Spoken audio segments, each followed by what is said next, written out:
Good afternoon, people. A bit of an update today, but not actually about the dimensioning router or the MFT top or the other things, Traxel. Well, actually, it kinda is, but not. Actually, it was an observation I was made. I was about to cut the ends square of the components for the drawers that I'm about to make, and I had to tune in my miter saw. So, and if you just excuse the whirring, I'm just charging up a battery. Yes, so this is my brand new miter saw station, and the first time I've actually dialed it in properly. And I thought, well, I'll do that for the top itself. The top, the base, you could say, that the saw sits on. And I got it true to each wing and pretty much true back, sideways or backwards and forwards this way. So, and that was easy. All I need to do is to loosen the knob, reach underneath with a 16mm spanner, open-ended spanner, and turn the bolts.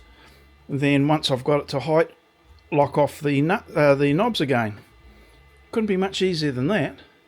The flexibility of that, or flexibility, or accessibility, very, very nice.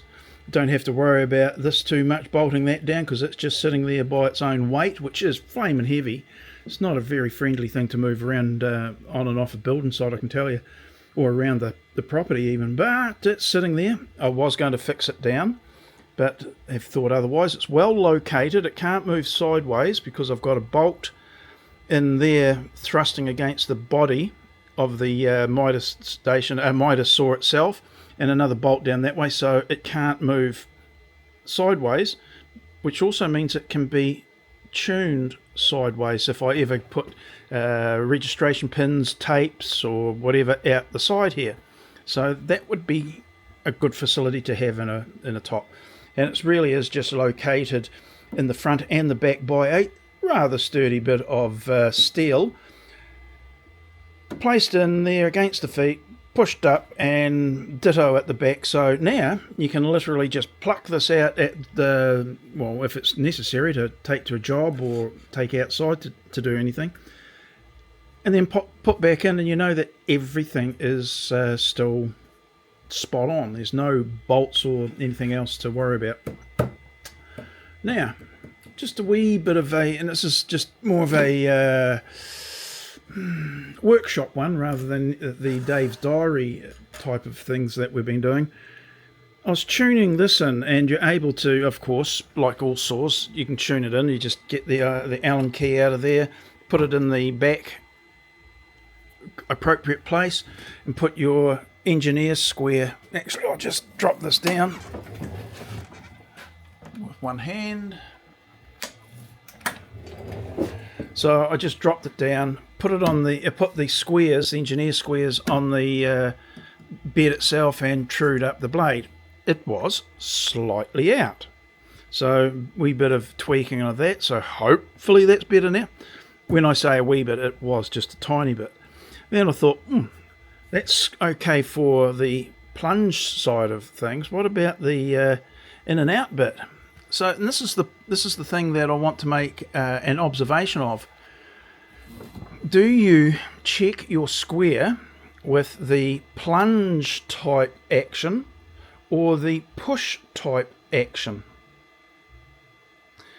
And you'll be saying, there should be no difference. And that's kind of a standard for me when I'm talking about things, and you're quite correct.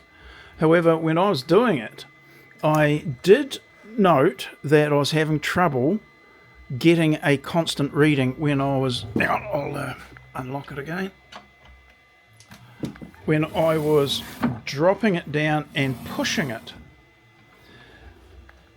Shouldn't be, I know. There's no play in it to any extent, so that's quite good. But I'm looking at it now, and there's a wee bit of a wobble. But the plunge facility got me the easiest and more accurate reading. So What's that about? So I'm going to have a little bit of a think about that. The thing is, actually, I'm just looking at that. There is a little bit of play in the arms. I'm just trying to see where it's actually right down at the base here. So it's not up here. That's actually really interesting. Which means that, yes, the plunge action would probably give a correct reading, but depending upon how you push, because after all the handle's to one side, it could give an errant reading depending upon that pressure. I might have to get into the bowels of the mechanism there to see what needs tightening. Yeah, let's just have another, because I'm not really putting a lot of pressure on it. Let's just tighten that part up.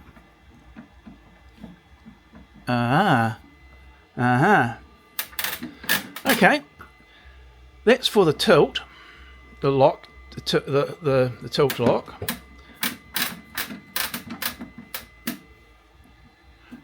No play whatsoever. Well, that's interesting. The two are interdependent. Kind of makes sense, I suppose, when you think about it. If it can tilt, that whole upright must be able to move, obviously, left and right. When it's loose, it can wobble.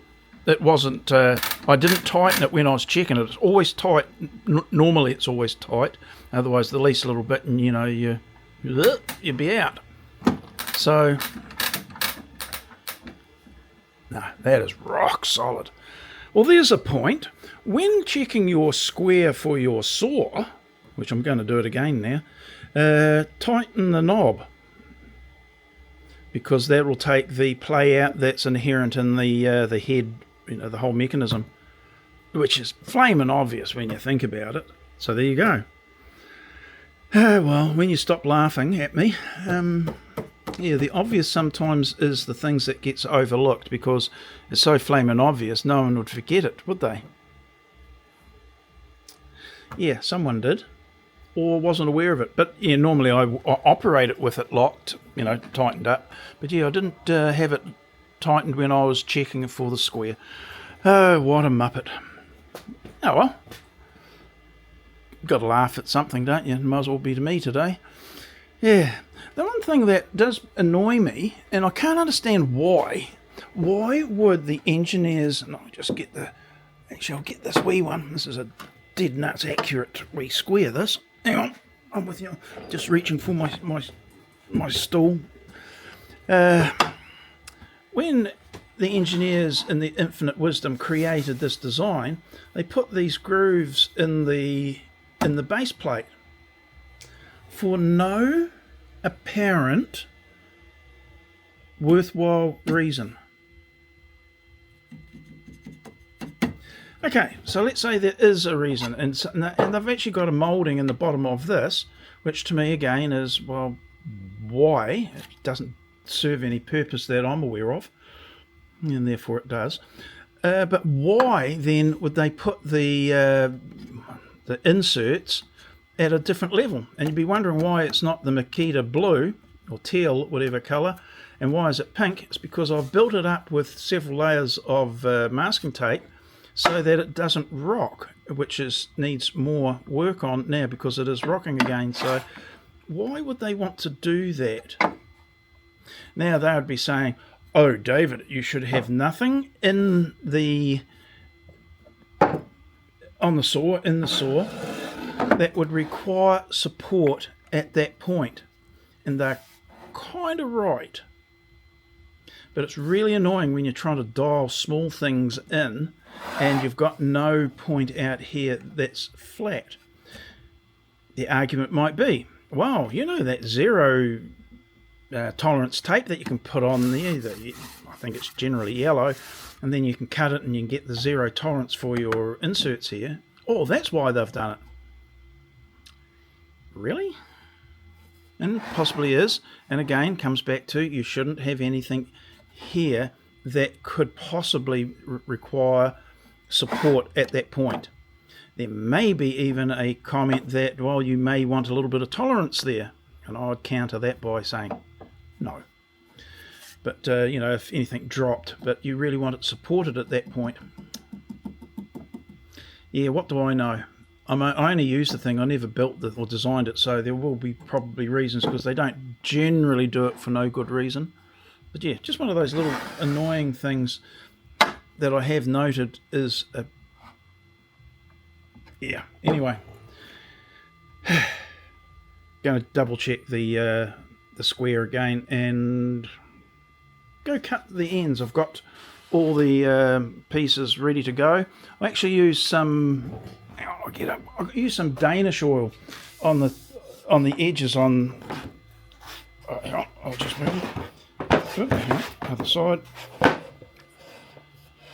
And I oiled them up with the Danish oil just to see what it's like. This is because it raises the grain just a little bit, but I just wanted to see whether it slicks it up and what have you. Yes, it does use a bit of Danish oil. No, it has served no good purpose. I was just seeing, looking and seeing how it looked and how it felt. But it did take the oil pretty well. It didn't take too much overall, but yeah, probably not worth it. But I just... So if you see this in future videos and they are different colours, well, that's why. I've actually even thought about putting some urethane on them just to harden them up.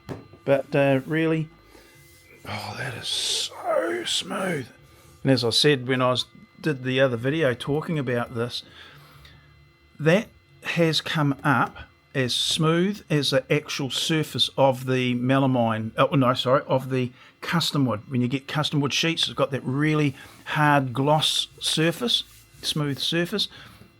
That's what that feels like. Wow. And it was so easy to get to that point, and it's been the subject of many videos that I've seen on the on YouTube, etc., of how you actually can sand these. This came up so flaming well, I couldn't believe it. And I've done a fair bit of sanding of custom wood in the past, and yeah, that was actually quite an enjoyable experience, other than the dust. Rightio, that's it. Just thought I'd make you laugh, me not having tightened my knobs properly, and had some wobble in my poor old miter saw that I wasn't aware of. I am there. Won't forget that lesson. Rightio, that's it. I'll wander off and do some work. Cheers. See ya.